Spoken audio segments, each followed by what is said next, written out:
they were late, and they were still 2010, 2013. They were still in this pop nostalgia, looking for partnerships to grow their content on YouTube. This guy was a really young guy, smart, clever. We have a special guest, Mauricio. So what's your story? Let's start there. Look, what's your story? Let you tell your part of who you are as a professional. Well, now, first of all, I'll just start saying that also thank you so much for being here. I really appreciate it. I mean, I appreciate the fact this it's Friday, actually, evening. You could do something like better than being here with me. So like, Absolutely. but anyway, so I do appreciate it. So thank you very much. What's my story? Yes, sir.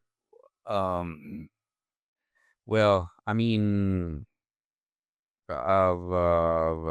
Latino, born in the U.S., raised in Colombia, living in Miami, at the moment, working in the music industry, but above all, a father, and a music fan. Wow. So, but you do have some caveats to that. You were a journalist before, right? Yes, I mean, again, just answering that question is just I mean, it's just complex, right? So, like when someone asks you to send your bio, right? Right. Bio, or like, how do you start? I I still I like old school in the sense of like, something that makes me like put an effort on it, and it takes time to really write it well, and not like using AI in the world. And now it's so easy. But again, tools are there just to to use it and to um optimize your job, your tasks. But I uh I am a firmly believer of like things that really like makes you like put an effort on it, and it just makes it just better. It's like, Makes your life easier. yeah, it's just more interesting, right? More unique. So going back to, yeah, I mean, the journalism part, the reporter. I started like my career in journalism.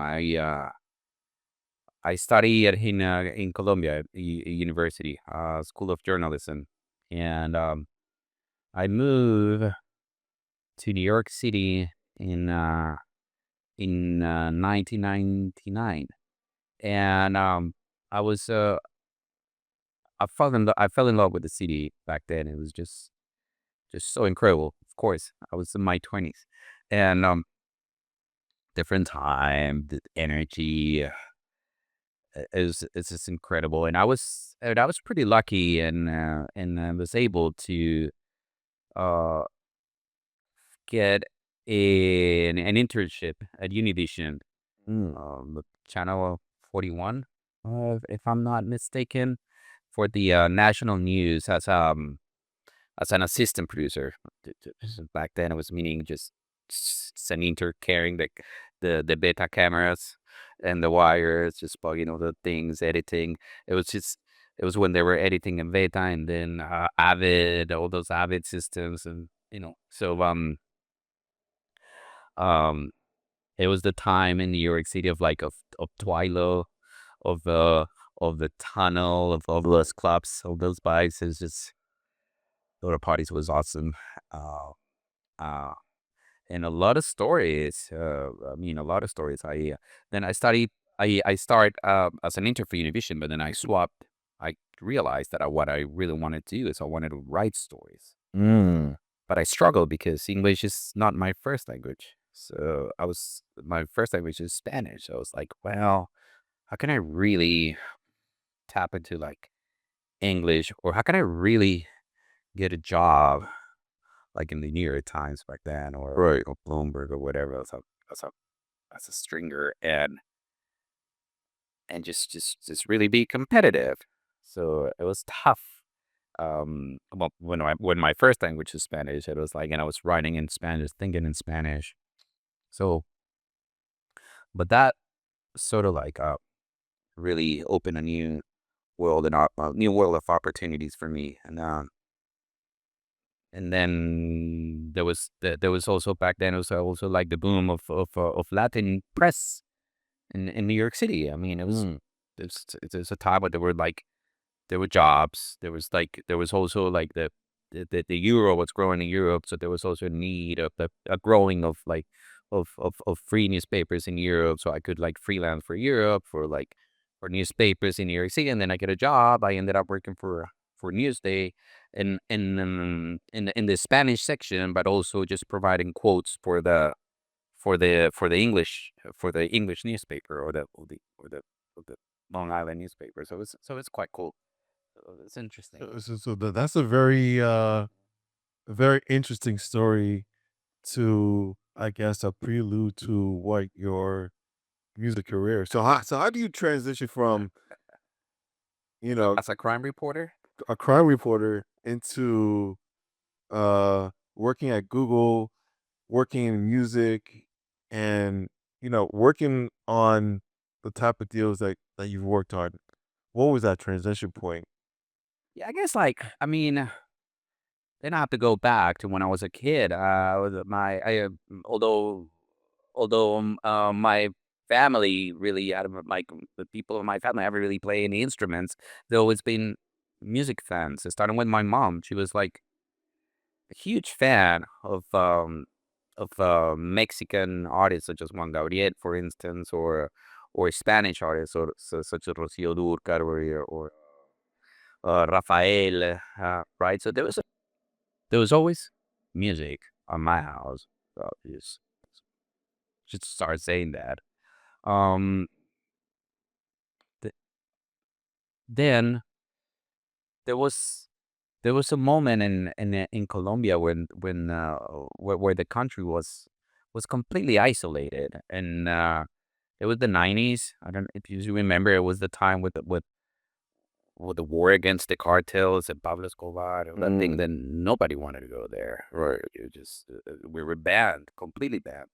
So we were leaving the world, or the younger generations were leaving the world through MTV, right? So and I just remember just seeing all these incredible videos, and I was just I was completely, fascinated with it, you know.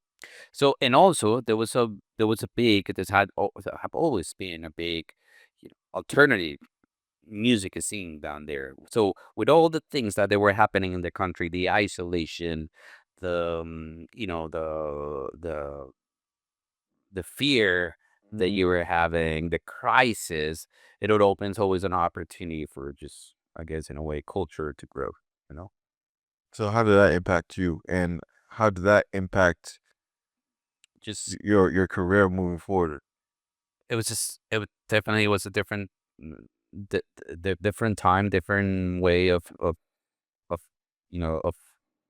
having access to the music, but very eager and open, like to hear more and more, it was just the time of like the record stores, CD stores, the magazines where you can just go check and read what was happening, not only in the US, of course, but in like Europe as well. So it was just always that curiosity of like, no, being as I said, like being isolated and just leaving the world through the TV and through like the media, because there was no people really coming to the country, and the people Right. that were coming to the country were pretty brave. Like I only remember like when I was a kid going to like foreign Anglo artists going to Colombia. There was who was it? It was I remember Information Society, for instance.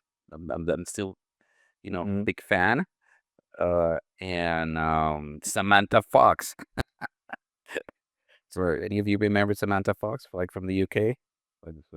Anyway, so maybe not.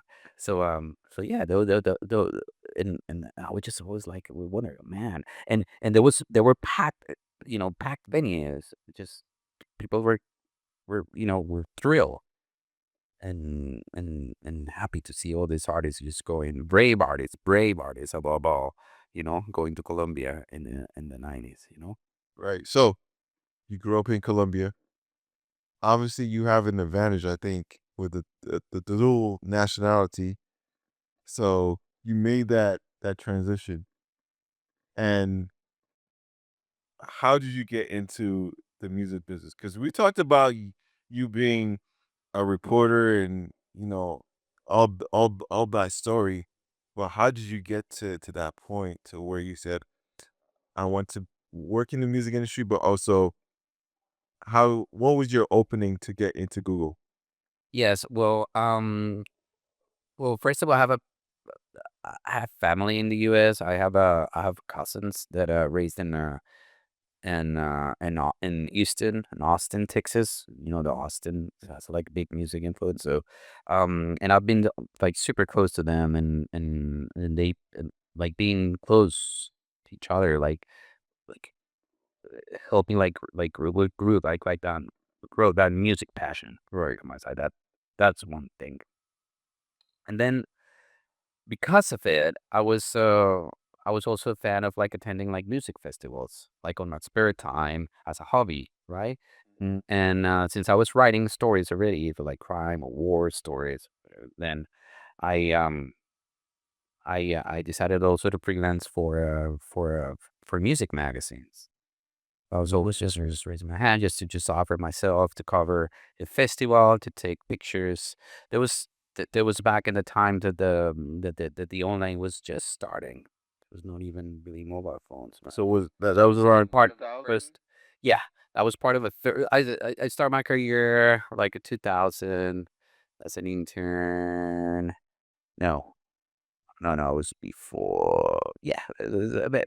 Anyways, just sometime around that time.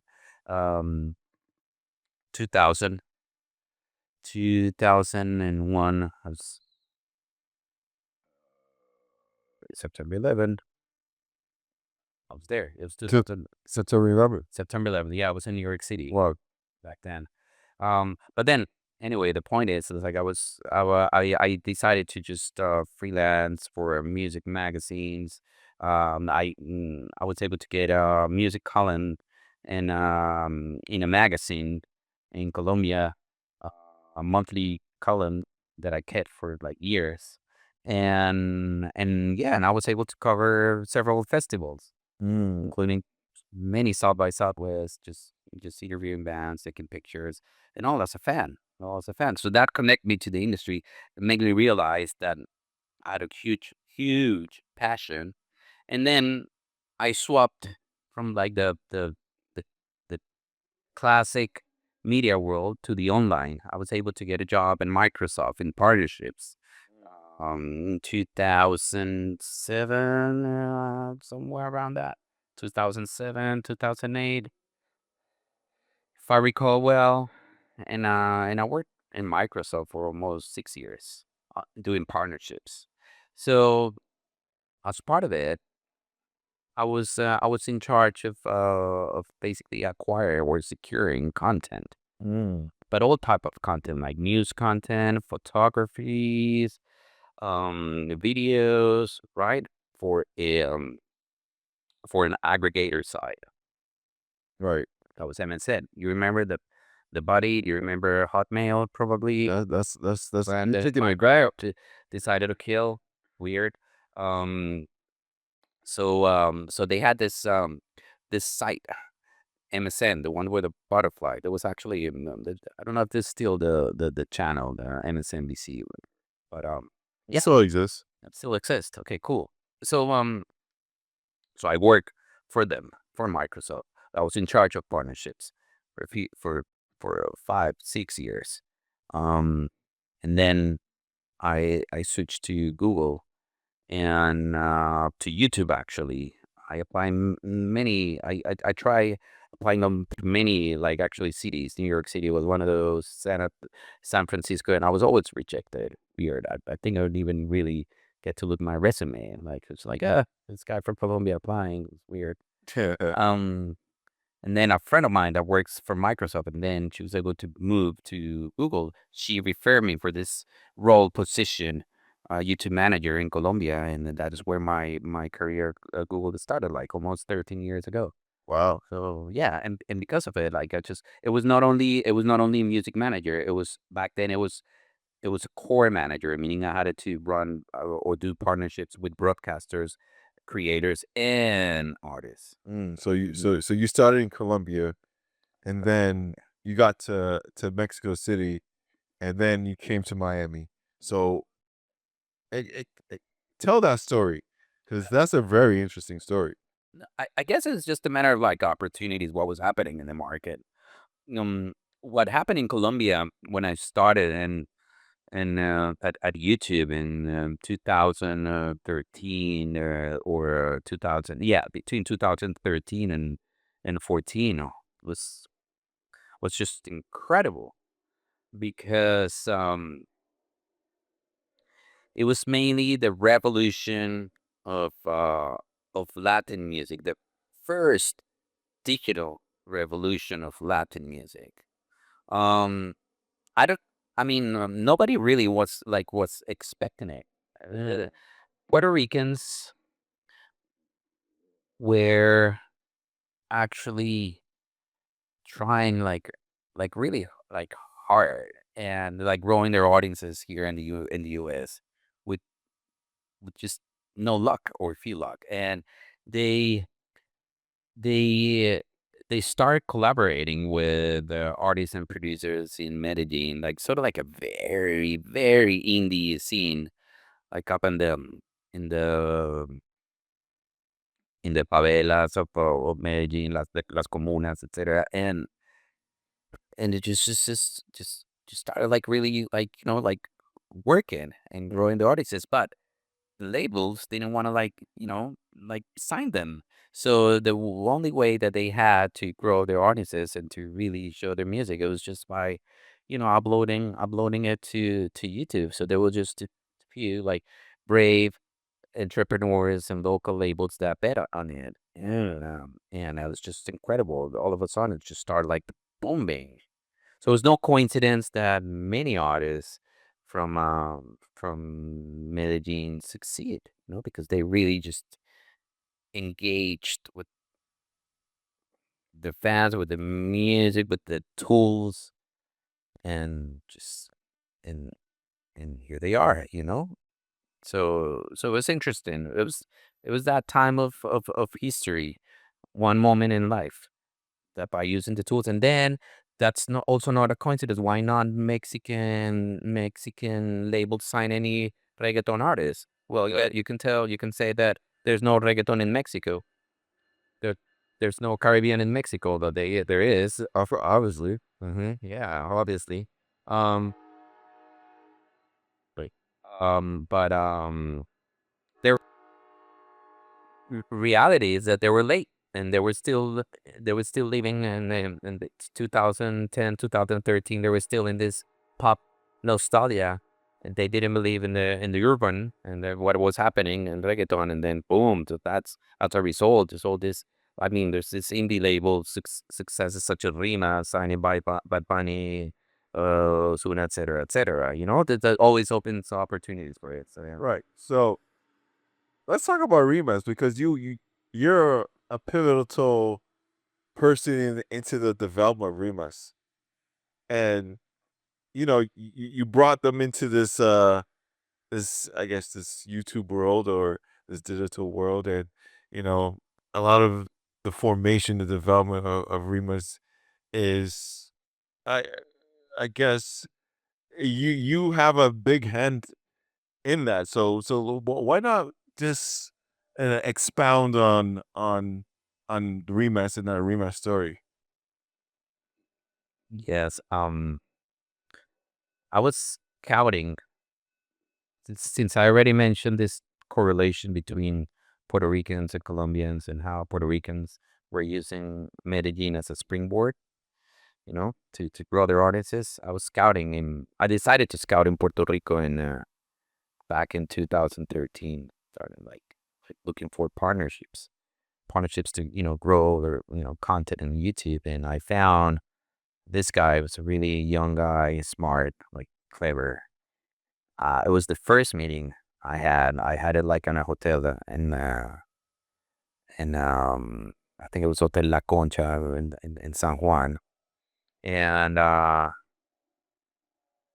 he was he, he was super leaning to leaning to like curious and like start asking me questions and we met a second time and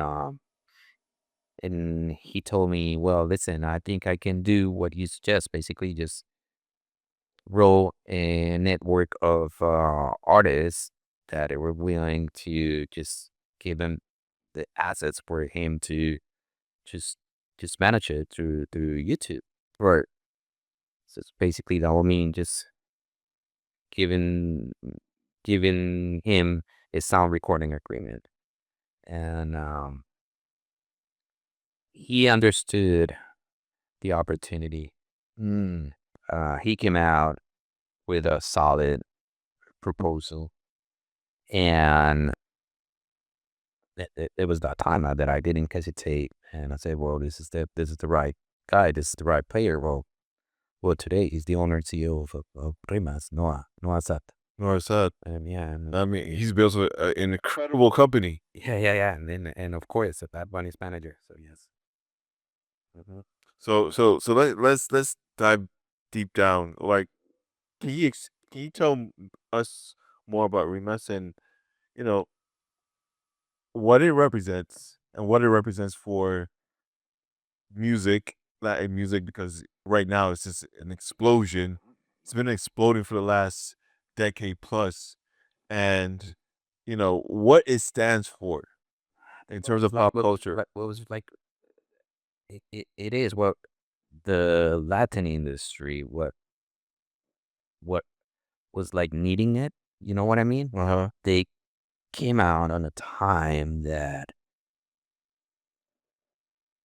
first of all, as I said, it was not like too much people paying attention to it, and they shaked the market. Like Mm. right now, if you take a look of the roster, bro, they have one of the most like solid rosters in urban, not only urban, even rock. They just signed Rawayana, which is the top, like hottest Venezuelan band Right.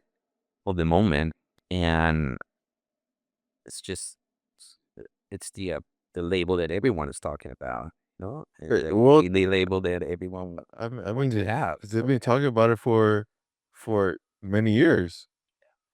I think just doing a tremendous job, like on A&R first of all, and just taking care of their artists is just like Puerto Ricans are just uniques. They're incredible human beings and um super uh fans and music lovers. And I always do this comparison, which I don't know if this is accurate or not, but I'm just gonna say it is like I always said that like like Uruguay, it's so good. There have been world champions of football soccer. Mhm. I don't know how many times, like 3, 4 times. They're always in the finals or the semifinals. Even though they're a 3, 4 million population country. Well, only Puerto Rico, which is an island of like what, like 3 million, like right 13 now, million. three. But I think there are more Puerto Ricans in New York City, but and in Orlando, but they're always in the charts. So what? Always break. Why is that? What? Because What? they breed and they lead music. This is Caribbean. It's on their DNA. They're tradi- they're, Yeah, they're trendsetters. yeah. But like I mean, like here in the South, or I mean, or the Colombia Caribbean, or like